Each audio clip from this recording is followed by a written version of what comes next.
L'étincelle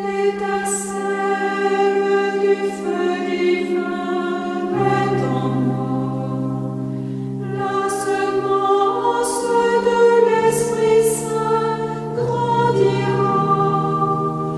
J'ai reçu ma lumière, mon salut, pour ma joie. Tu fais toutes choses nouvelles, la terre et les cieux nouveaux. Ici jaillissent les eaux de la Jérusalem éternelle. Tu es grand, alléluia. Le théologien dominicain Yves Congar, qui est un grand théologien qui a beaucoup travaillé au Concile, il disait qu'au début de l'ère atomique, Dieu avait allumé deux phares, Thérèse de Lisieux et Charles de Foucault. Alors, et ces deux témoins-là, du début du 20e siècle, eh bien, ont vraiment marqué la spiritualité du 20e siècle. Les deux n'ont pas eu de disciples de leur vivant, hein? Ont vécu un petit peu cachés dans l'anéantissement. Charles, comme le grain de blé qui est mort au désert en 1916, assassiné. Thérèse qui est morte dans son Carmel. Et après, et Charles, c'est après des dizaines, en tout cas une vingtaine, de communautés qui se réclament de lui. Il était aussi béatifié. Et Charles, c'est une belle figure. C'est un converti, Charles de Foucault, qui est né en 1858, qui désirait imiter la vie de Jésus caché à Nazareth. Ça aussi, c'est l'école française de spiritualité. Encore là, la vie concrète de Jésus, la vie cachée. Notre cher Charles qui voulait prendre la dernière place, mais malheureusement, Jésus l'avait déjà prise. Mais il a fait son possible quand même pour être le plus petit possible. Et c'est devant son ermitage du Sahara qui va être assassiné. Voulu beaucoup établir des ponts avec les musulmans, donc c'est très actuel aussi. Il voulait que son apostolat soit celui de la bonté, notre frère Charles. Puis il disait, je veux faire de la religion un amour. Ouais, c'est ça qui est... Alors il est devenu un évangile vivant, cet homme-là. Puis il l'a crié par sa vie. Il l'a crié par ses écrits, par sa prière silencieuse, son adoration eucharistique, sa mort offerte par amour. Et quand j'étais donné la retraite aux moines à Mistassini, je mangeais avec eux dans le cloître et on lisait la biographie de Charles de Foucault. Et je trouvais ça dommage de partir une semaine après, je voulais savoir ce qui arrivait après.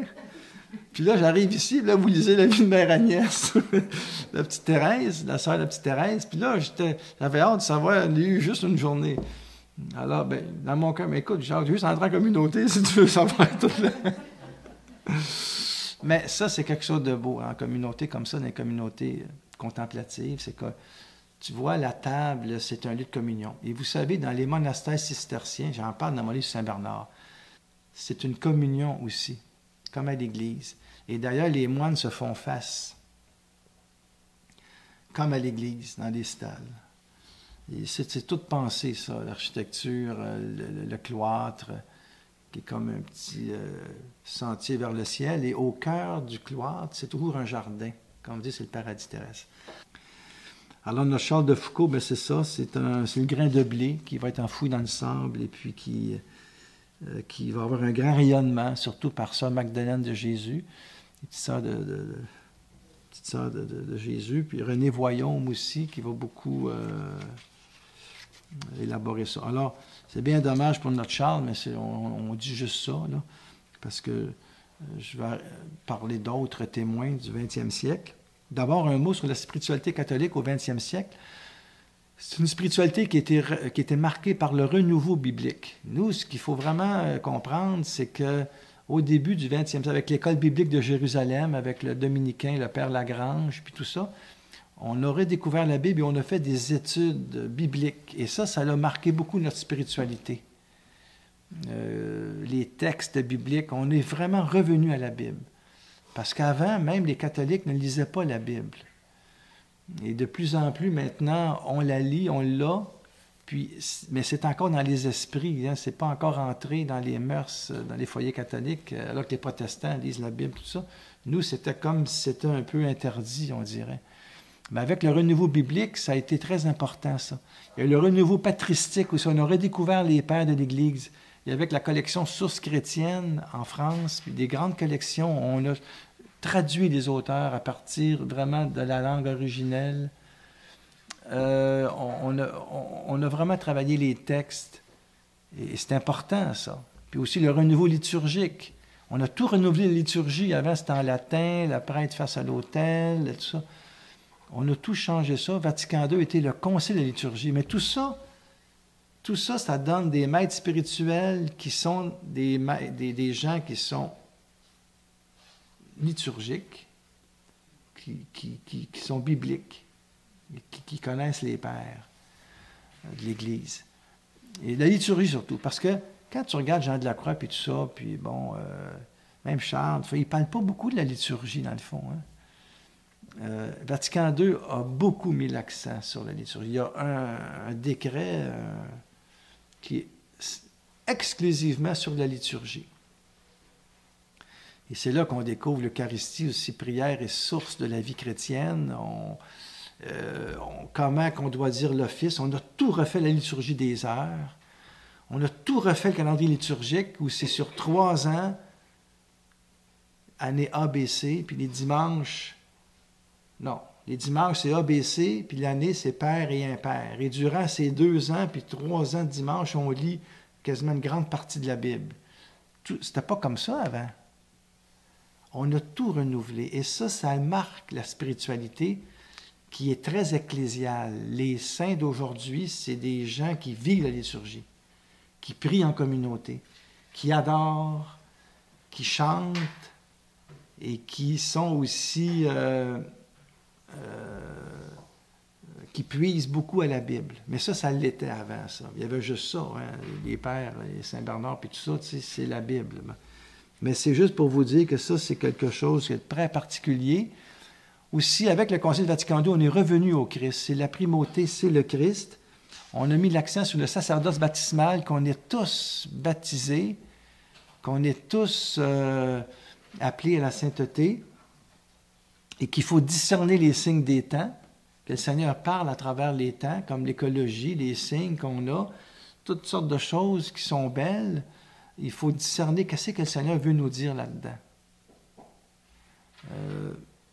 Et puis, des années, au début, 70, avec le renouveau biblique, patristique, liturgique, ça va être le renouveau charismatique, donc un renouveau dans la prière. Moi, je pense d'abord au maître spirituel du 20e siècle, je pense d'abord à Teilhard de Chardin, qui est un grand scientifique, un grand mystique, puis il a écrit Le milieu divin. C'est un paléontologue et archéologue. Il a écrit des textes sublimes, entre autres La messe sur le monde. Et c'est très, très beau ce qu'il écrit, Pierre Teilhard de Chardin. Il y a aussi notre cher capucin Padre Pio. Je pensais d'avoir le temps de vous en parler un peu plus. J'ai écrit un texte sur Padre Pio, mais Padre Pio, c'est la soif des âmes aussi, qui a reçu les stigmates de Jésus. Un grand confesseur, qui a même confessé le futur Jean-Paul II, et que Jean-Paul II l'a canonisé, parce qu'il était même interdit dans l'Église de confesser et de célébrer la messe, ce qui est épouvantable. C'est très rare qu'on fait ça. Mais c'est un combat, le malin, hein, tu comprends aussi, parce qu'un prêtre qui a les stigmates, ça ne s'est jamais vu. Et lui, c'était le premier, je pense, comme prêtre. Comme j'ai dit, François d'Assise était diacre. Et c'est inouï, tout ce que ce prêtre-là a fait. Pas seulement au niveau des confessions de ça, mais au niveau de l'engagement social. Il a bâti un hôpital, les pauvres, fondé des groupes de prière, accueilli les malades. C'était Jésus sur terre, un peu, Padre Pio. Tous ceux qui ont assisté à sa messe étaient bouleversés. C'est un saint vivant. C'est un énigme pour la science. Combien qu'ils l'ont vu à plusieurs places en même temps. Il y avait le don d'être à plusieurs endroits. Beaucoup de conversions. C'est un grand témoin. Et là, on ne parle pas du 12e siècle. Là. Hein? On ne parle pas du 12e siècle. Là. Le Padre Pio, il est mort en 1968. Bon. Après ça, moi, je trouve aussi un grand témoin, c'est le père Marie-Eugène de l'Enfant Jésus. C'est un grand mystique, le désir de voir Dieu. Un autre grand mystique que j'aime beaucoup, où il s'émerveille constamment de la présence de Dieu, c'est Maurice Zundel. Maurice Zundel qui a des pages sublimes, qui a prêché au Vatican aussi, c'est un ami de Paul VI. Bon. Il y a la travailleuse sociale aussi, Madeleine Delbrel, dont sa cause est à Rome aussi. Bon. Je pense aussi à d'autres témoins dans des domaines différents qui sont pour moi des maîtres spirituels chrétiens du 20e siècle. Je pense à Georges Bernanos, qui est un romancier, qui a écrit plusieurs romans qui sont de toute beauté. Le journal du curé de campagne, La joie, le dialogue de Carmélite, c'est lui qui écrit ça, qui a été mis en film. On a fait une pièce de théâtre d'ailleurs, mais de toute façon, c'est Poulenc, Georges Poulenc aussi, qui l'a mis en opéra. Les dialogues de Carmélite, c'est toute beauté. Alors, ça parle beaucoup de l'enfance. Il y a des paroles uniques, sublimes. Et à son curé de campagne qui meurt à la fin, il lui fait dire « Tout est grâce », puis tout le monde pense que c'est de lui. Puis mon père Bernanos dit, ils n'ont rien compris. J'ai pris ça de Thérèse de Lisieux. C'était le grand disciple de Thérèse de Lisieux, Bernanos. Où il parle de l'invincible espérance. Il dit, espérer, l'espérance est le désespoir surmonté. Il est très viril dans son écriture. Il est très... écoute, il a remporté le prix Femina, le grand prix de, je pense, de la littérature aussi. C'est un grand écrivain. Très, très croyant. Comme d'autres, comme François Mauriac aussi, Paul Claudel, c'est des... Mais Bernanos de façon spéciale. Vu que je prêche ma paroisse, si je mets aussi mon poète Patrice Latour-Dupin, dont nous avons chanté une hymne ce matin. Lumière du monde, ô Jésus, bien que nous n'ayons jamais vu ta tombe ouverte. On ne l'a pas vu. Mais d'où vient en nous cette clarté, ce jour de fête entre les fêtes, sinon de toi ressuscité? Quand sur nos chemins on nous dit... Où est votre Christ aujourd'hui? Nous répondons d'où vient l'Esprit qui nous ramène vers sa Pâque sur son chemin, sinon de lui. Nous avons le cœur tout brûlant, dit d'Emmaüs. Nous avons le cœur tout brûlant lorsque son amour y descend. Il nous murmure. L'amour venu, le jour viendra au cœur de toute créature et le Seigneur apparaîtra. Si l'on nous dit, montrez-nous un signe éclatant hors de vous-même. Le signe est là qu'à son retour, nous devons faire ce qu'il aime pour témoigner qu'il est amour. Bon. C'est quoi ce signe-là? Hein, montrez-nous un signe éclatant hors de vous-même. Nous devons faire ce qu'il aime. Montrez-nous un signe éclatant. Bien, c'est l'Eucharistie. Montrez-nous un signe hors de vous-même. Le signe est là qu'à son retour. Nous faisons l'Eucharistie jusqu'à qu'il revienne. Et nous devons faire ce qu'il aime. C'est quoi faire ce qu'il aime? C'est le lavement des pieds. Et l'hymne, ça, je pourrais vous donner toute une session là-dessus. D'ailleurs, vous l'avez, le livre que cherchez-vous au soir tombant, là. J'ai un exemplaire ici, mais vous l'avez à la bibliothèque, l'étude des hymnes du Bréviaire. Ce serait bon que vous lisiez ça, ceux qui... Le Fils divin, c'est une partie de ma thèse, c'est l'étude des hymnes, au niveau grammatical, liturgique puis mystique. Puis quand tu lis, tu sais, lumière du monde, ô Jésus, bien que nous n'ayons jamais vu ta tombe ouverte. Donc, tu parles à Jésus, tu sais, puis tout à coup, après ça, il dit, si l'on nous... on nous dit, non, il dit, en tout cas, il passe au nous. Tu sais, tu parles aux jeunes, lumière du monde, ô Jésus, bien que nous n'ayons jamais vu ta tombe ouverte, viens à nous cette clarté, c'est vous de faire notre les fêtes, sinon de toi ressuscité. Quand sur nos chemins, on nous dit, et là, tu es au nous, mais c'est le nous ecclésial, la communauté, puis le on, c'est le monde. Ah, en tout cas, c'est un complètement une autre affaire, ça, là. Mais écoute, j'ai passé 10 ans sur Patrice. Alors, moi, je l'ai mis dans mes témoins. C'est un témoin, c'est la théopoésie. Il y a aussi le jésuite François Varillon, qui écrit de très beaux textes que j'aime beaucoup. L'humilité de Dieu, la souffrance de Dieu, la joie de croire.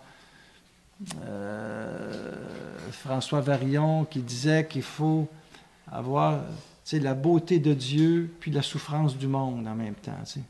Il y a aussi le grand théologien Hans Urs von Balthasar qui a écrit la dramatique divine, l'esthétique de la révélation.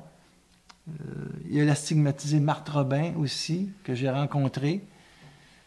Je l'ai rencontré des grands témoins dans ma vie, moi. C'est une grâce. J'ai rencontré Jean-Paul II avec mon épouse. On y a touché, on y a parlé. On savait bien qu'on touchait un saint, Marthe Robin, aussi, que j'ai rencontré en 1973, quand j'ai vécu à l'Arche de Jean Vanier. J'y vais à une retraite au Châteauneuf de Galard en 1973. Tu vois, les missions, ça se prépare longtemps d'avance, hein, les vocations, tout ce que le Seigneur nous demande. C'est sûr que plus que tu reçois de grâce, mais plus qu'il t'est demandé. Hein. C'est pas pour te flatter le nombril là, qu'il te donne des grâces. Dans le fond, c'est pour le peuple, pour la mission. Tu reçois beaucoup, mais il faut que tu donnes beaucoup aussi. Dieu est comme ça. Dieu, il donne tout. Mais si tu veux être comme lui, il faut toi aussi tu donnes tout. Sinon, la grâce, ça ne passera pas. Elle va arrêter. Il faut que tu sois un canal. Il faut que ça passe. Il ne faut pas t'arrêter ça. Il faut vraiment que ça coule. Tu sais, là. Bon, chacun selon ses charismes, puis tout est grâce, tout est le Seigneur. Puis si on est malade, on se repose. C'est un temps d'arrêt, puis on reprendra, là, puis c'est pas la fin du monde. Puis si on meurt, on continuera la mission au ciel. Il y a aussi l'abbé Jean Lafrance. Je ne sais pas si vous connaissez, j'aime bien ses livres aussi. Prie ton Père dans le secret, Nuit et jour. Ah, c'est très beau. C'est un des grands maîtres de l'oraison du 20e siècle, lui. Il a écrit de très beaux livres sur la prière. Quand vous voyez Jean Lafrance, ça, c'est très, très fort. Puis sans le savoir, moi, j'ai écrit mon petit carnet, ça fait quand même quelques années.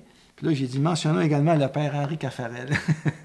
Une chance, c'est parce que là, j'ai été appelé à écrire sur lui. Le père Caffarel qui a fondé les équipes Notre-Dame, puis qui a beaucoup enseigné l'oraison.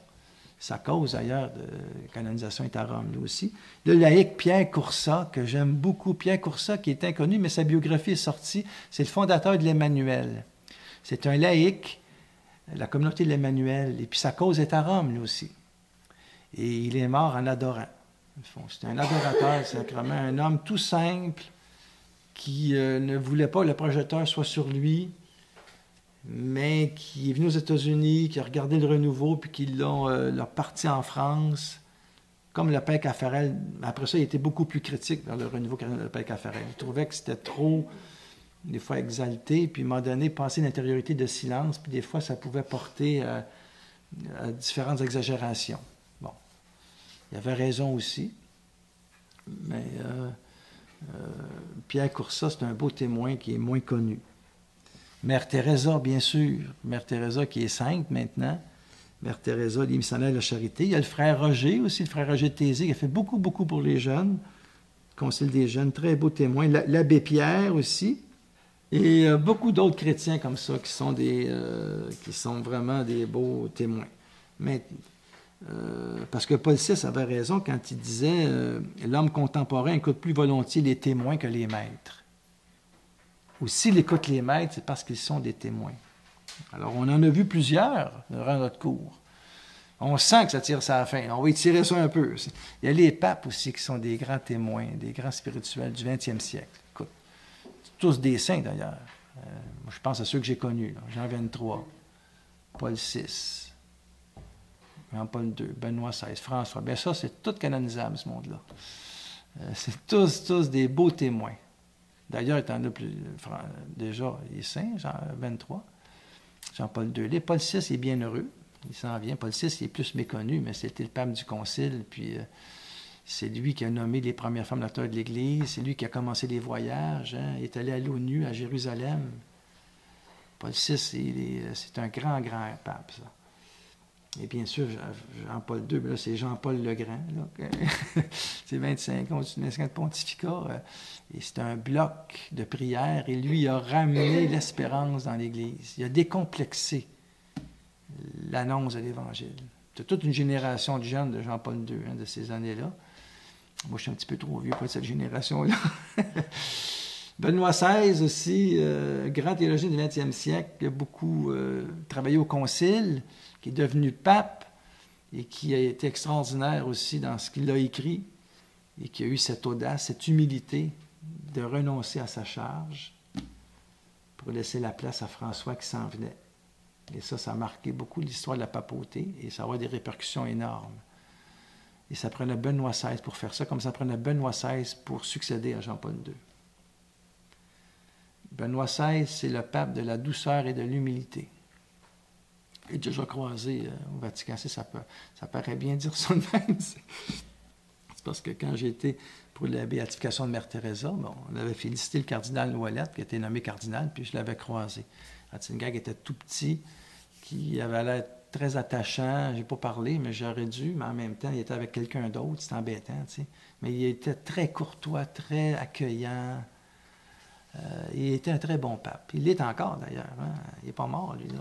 C'était le pape émérite. On n'en avait pas, il faut s'en apprendre. Il y avait des évêques émérites. Maintenant, on a un pape émérite. Donc, il y en a un qui prie, puis l'autre, bien, il agit.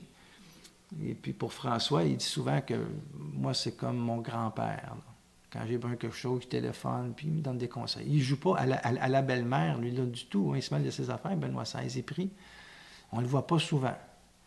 À un moment donné, on va entendre qu'il est mort, là, parce qu'il va mourir à un moment donné, mais les journalistes, comme beaucoup de papes, comme Jean-Paul II, je ne sais pas combien de fois qu'on a annoncé leur mort. Hein?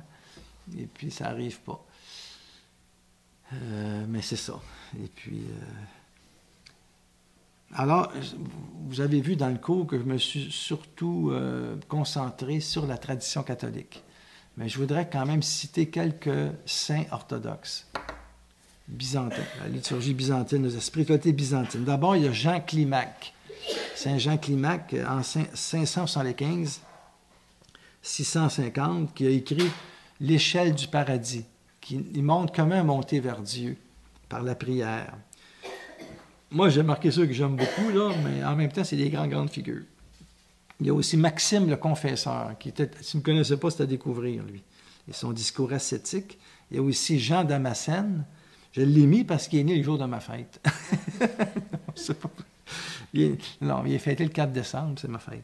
Non, lui, c'est parce qu'il a beaucoup lutté pour la reconnaissance des icônes. Parce qu'il y a eu un temps où l'iconoclasme, on ne voulait pas d'icônes. Il y en a qui disent Dieu, on ne peut pas le représenter, tout ça, puis il ne faut pas faire d'image de Dieu. Alors lui, il a tout développé une théologie de l'icône, puis une théologie que, quand Jésus dit « Qui me voit, voit le Père », eh bien, on peut se représenter Dieu en représentant Jésus, puisqu'il est, lui, le visage de Dieu. Alors, il a exposé la foi orthodoxe avec beaucoup de clarté, Jean Damascène. C'est Jean de Damas, dans le fond. Donc, c'est en Syrie. C'est pour ça qu'on l'appelle Damascène. Il y a un grand poète que j'aime beaucoup aussi, les hymnes, c'est Siméon, le nouveau théologien. Ça, si vous entendez ça, là, c'est plein d'Esprit Saint, de lumière là-dedans. C'est très moderne. Tout ça, c'est dans Sources chrétiennes. Hein? Tout ça, vous l'avez probablement dans vos bibliothèques, ces livres-là. Mais on ne peut pas tout lire. Hein? Puis, à un moment donné, on passe à côté d'un temps, on ne le connaît pas. Ah ben oui, il y a eu un cours célèbre qu'on a déjà cité. Il en parlait de celui-là, là. Siméon, le nouveau théologien. On va aller voir ça. Il y a Grégoire Palamas. Grégoire Palamas aussi, qui lui, c'est 1295-1359, qui a parlé beaucoup de la Trinité et puis des énergies divines de la Trinité qui se donnent à nous. Puis son livre, c'est plutôt la déification de l'être humain, que Dieu s'est fait homme pour que l'homme devienne Dieu et que notre travail, nous, c'est une œuvre de divinisation que le Seigneur fait en nous. Sur terre, on est divinisé. Vous n'avez pas l'air de ça, là? Non, ouais, mais c'est vrai, dans le fond. Il dit, on est en voie de divinisation, mes chers amis. Mais moi, je dis souvent, plus on est humain, plus on est divin. Parce que Dieu seul est humain, dans le fond. Il s'est fait homme. Et les orthodoxes sont très sensibles à ça. Que l'Esprit Saint en nous nous déifie, nous transforme, nous transfigure. La transfiguration est très importante. D'ailleurs, la liturgie, votre liturgie aussi est influencée par la liturgie byzantine aussi. Moi, j'ai assisté aussi les complis, j'aime bien vos complis, puis ceux des moines à Mississini, c'est différent. Et c'est des traditions différentes. Mais il faut prendre ce qu'il y a de beau dans les traditions. Alors, de plus en plus, au 20e siècle, on est très influencé par la belle liturgie byzantine. Avec les hymnes plus lents, on respire, et puis des fois une polyphonie. Tu sais, là, on prie Dieu, donc on prie sur la beauté aussi, là. Alors, avec les icônes, alors vous en avez des belles icônes.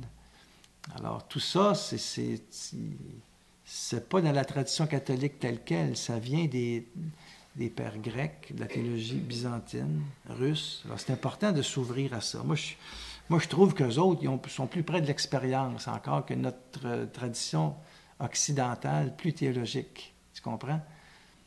Les orthodoxes, c'est très lié à l'expérience. C'est eux qui vont développer la dévotion au nom de Jésus. Le récit d'un pèlerin russe, par exemple, c'est le nom de Jésus. la philokalie du cœur. La philokalie, c'est vivre la tranquillité de l'esprit, la paix du cœur. C'est les orthodoxes qui vont développer ça. Il y a un très beau livre, La petite philokalie. Il faut lire ça.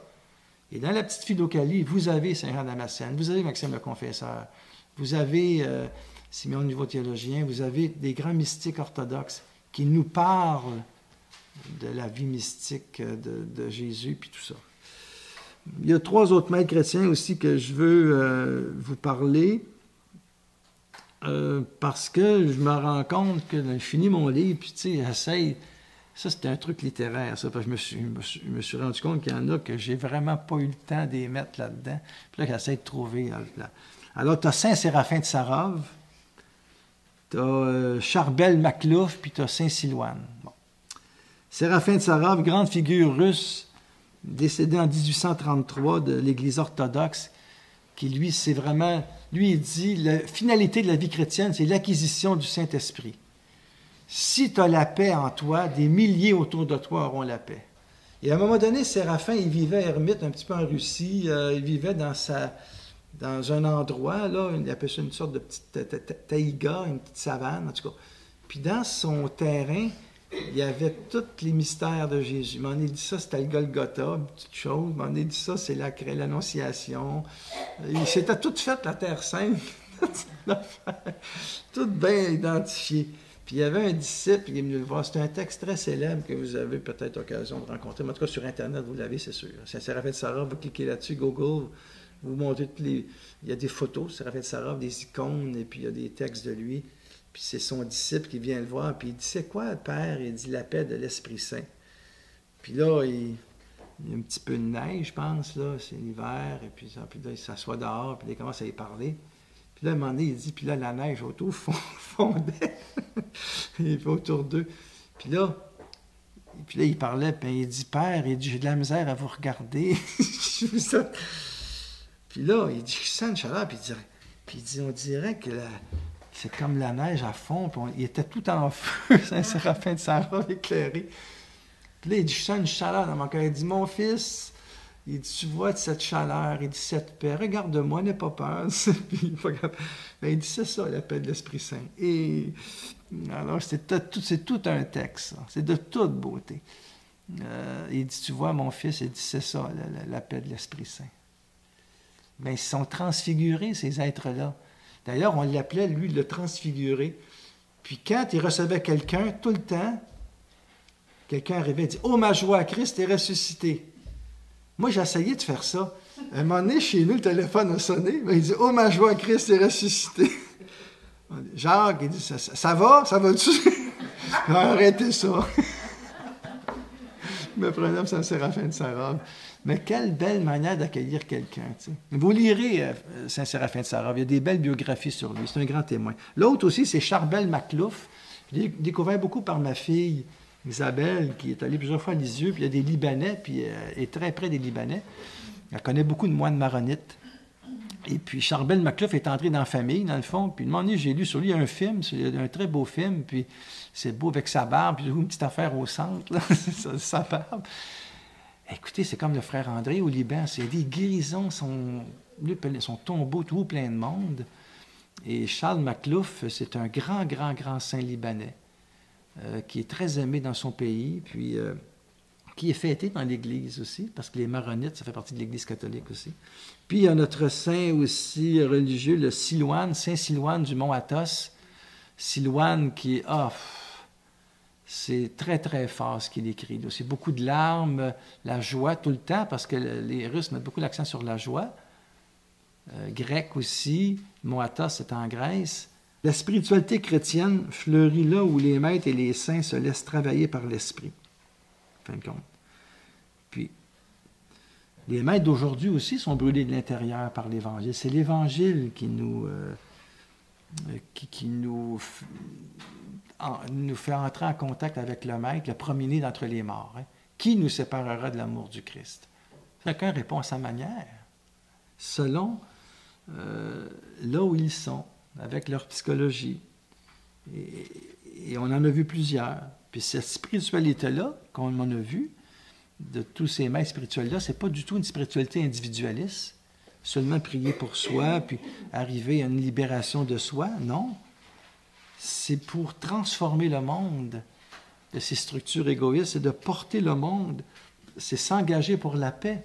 La plupart des maîtres qu'on a vus, là, de la Croix Bernard, tout ça, ont tous été engagés pour la paix. Et des fois, au niveau politique aussi, on les demandait, surtout Saint-Bernard, il y a eu un rôle énorme. Et la lutte pour la justice. Puis les maîtres insistent beaucoup qu'il faut d'abord se transformer soi-même, transformer le monde. Il faut vaincre ses propres démons intérieurs, ses propres passions. Il faut devenir prière. Il faut en réalité faire en sorte de vivre ta prière et de prier ta vie. Comme l'écrivait, bon, je l'ai dit tantôt. Puis là, je termine par une petite prière de Thérèse. Je trouve que ça résume tout ce qu'on a vu. Ça tire ça à la fin, là. On va finir par finir. Dans l'histoire d'une âme, c'est Thérèse qui écrit ça. C'est très beau. Elle dit, « Je demande à Jésus de m'attirer dans les flammes de son amour, de m'unir si étroitement à lui qu'il vive et agisse en moi. » Alors ça, c'est ce que tous les saints ont vécu. Cette union du Christ les a poussés à marcher sur le chemin de la liberté évangélique, de l'intériorité chrétienne, puis ils ont décrit les étapes de ce chemin-là, les maîtres spirituels. Alors Seigneur, nous te demandons de nous attirer dans les flammes de ton amour, de nous unir si étroitement à toi que tu vives et agisses en nous, que tu nous donnes la grâce ou cette sainte curiosité de lire les saints, de lire leurs écrits. Tu nous donnes cette grâce, comme on a vu au début du cours, de nous attacher au Christ, qui est la spécificité de la spiritualité chrétienne. Nous attacher à toi, qui est vivant, qui nous inspire, qui nous donne la force de toujours aller au bout de ce qu'on entreprend. Et si toutefois on n'y arrive pas, mais tu es toujours là pour nous ramasser, pour nous pardonner. Tu veux jamais qu'on ne désespère de la miséricorde, comme disait saint Benoît. Alors donne-nous cette grâce de toujours te suivre, pas à pas, et d'aller vers le Père, puisque nous allons par le Père que par toi,